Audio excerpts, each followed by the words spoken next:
I am so overwhelmed by books. I have a very large home library, and I have a very large library in my office on campus. The benefit is that out of that library, you are going to choose a book you want to read this semester for this Communication 102 Introduction to Speech Communication class. I'm going to tell you about the choices of books you have. Some are immediately accessible to me in my home library, which is where I am right now, and then some are not accessible to me, and they're sitting in my campus office right now. So the primary book for this class, actually, is Communicate, 15th edition. This is the official book of this class. It is not required. It's recommended, but not required. So when you look at the schedule and you see the chapters are coming from this textbook, from Communicate 15th edition. So this is our official book for this semester. You are also welcome, if you prefer, and you want to get a textbook, because you're going to have options of textbooks or what are called trade books. You can also get the 14th edition of that same book. So same author, same publisher, the 14th edition could also be one of your options.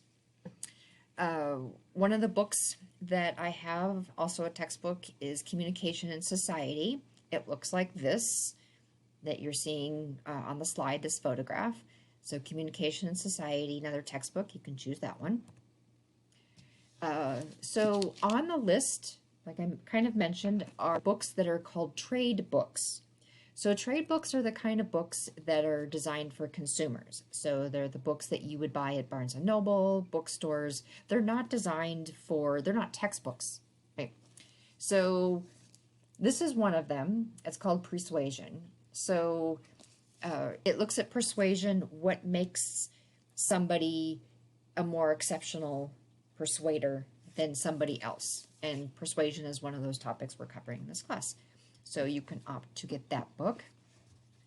We also have options in this class that are fiction, not just nonfiction. So, and among those fiction books are also different audiences. So some are for adults, some are young adults.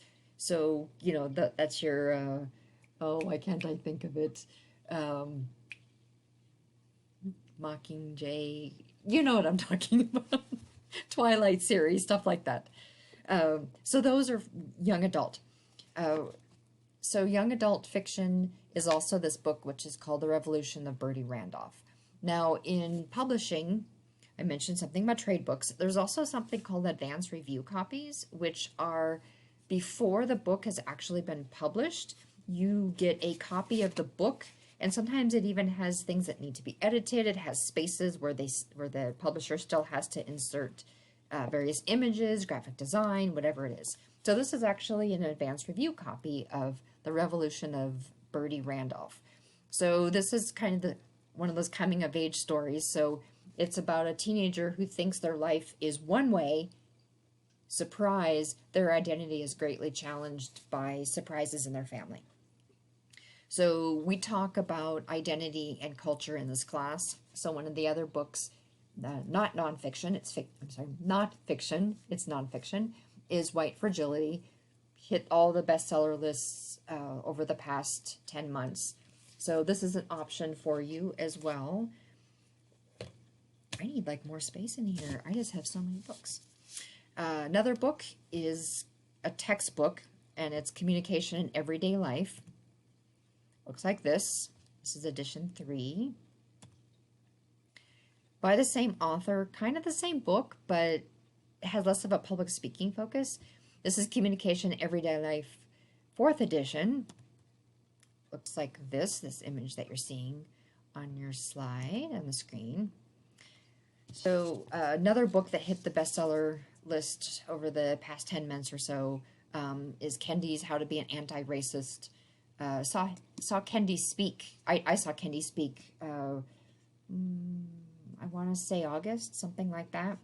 So what's really surprising about this book because obviously I've read these books. What's surprising about this book is that it's more a biography. So you learn about what makes a person, right? We talk about identity and perception in this class, and this book looks at what it's like to grow up for that person and how that shapes, and kind of those, you know, those moments in your life where like you're one way one year and then something happens, or you just learn more things and then become another way. So another fiction book, The Grace Year, really takes you on a roller coaster ride. So if you really want to do some critical thinking, this book is not what you think it's going to be. It's about a group of young women who are sent out into the forest to kind of fend for themselves, and the whole society is kind of blown apart by what they experience. So another book that's in my campus office is Choices and Connections. Choices and Connections, Introduction to Communication. That's an option for you. So this book is really fascinating to me because it's called Free Lunch, but it is at first fiction, you think, but it's not. It's actually nonfiction, and it's written for what are called middle grades. So like 5th, 6th, 7th kind of age, right? So it's the experiences of this person, Rex Ogle, and not being the wealthiest kid in the school. As a matter of fact, having a lot of poverty, a lot of upsets going on in their personal life, and then how that, of course, shapes them when they were a child. So another good one for identity. Everything goes back to identity. Everything goes back to communication. Another book. We're going to go way back to 94. It's called Understanding and Sharing. It's the 4th edition. Hey, if you can find this for 30 cents, go for it. That's what the book looks like. Introduction to Speech Communication. Oh, all right. So, I feel like I skipped one. Okay, I kind of did. Oh, I did. All right. I'm sorry. Oppenheimer. All right, so if you want to talk media and technology, and you want to talk communication, and you want to look at how it has an effect on education, on classrooms, what would be really interesting is, so this book is from 2003. Don't let this scare you that it's like a really huge book. But if you really want something interesting, look at this book and see what's changed and what's not changed in media, communication, and technology and education. All right, now we're back to our alphabetical order. See, I told you I need more space here. All right. This one is another piece of fiction, Kylie Reid, Such a Fun Age. The title sort of throws everything off because it's not what you... I'm not a big fan of the title. Anyhow, this looks at social media. It looks at media influencers, right? So your Instagram. And then it looks at the intersection of culture and race, too. So fiction...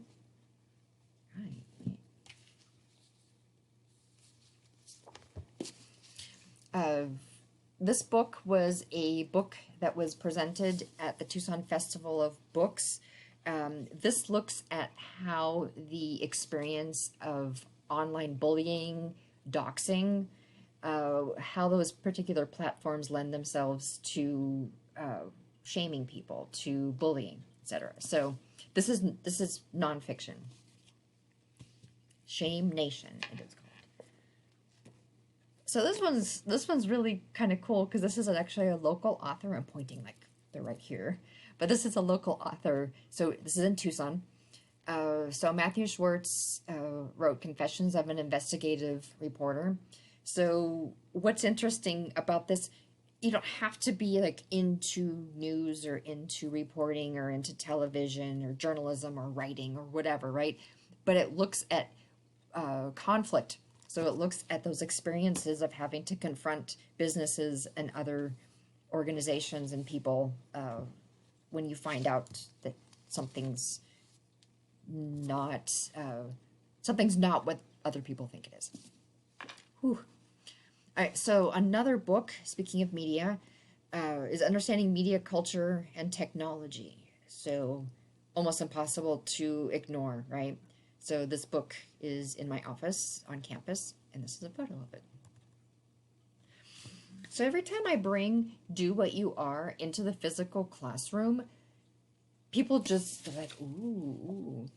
So if you've heard of Myers-Briggs, this looks at the Myers-Briggs matrix, looks at the platform for that, and then talks about career and job and how to match that with personality types. I bought this at Bookman's for a handful of dollars, I don't know, a couple years ago.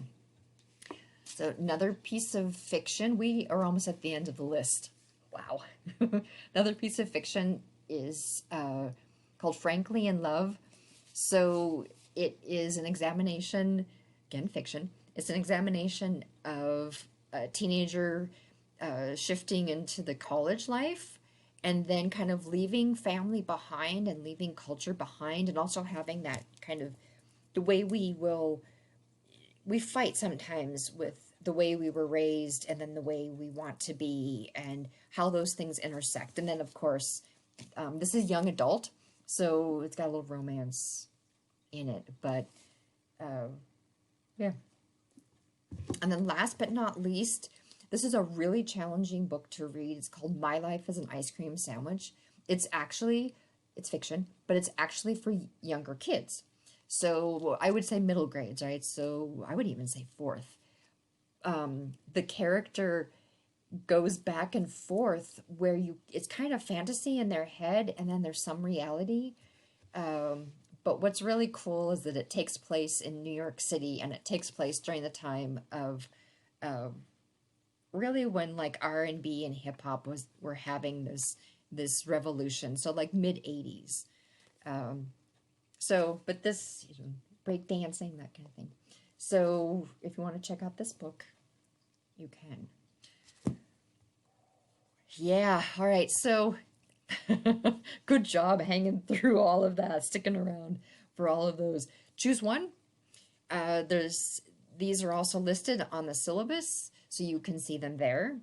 But thank you for watching and listening to all of this. Can't wait to talk to you more. Thanks again.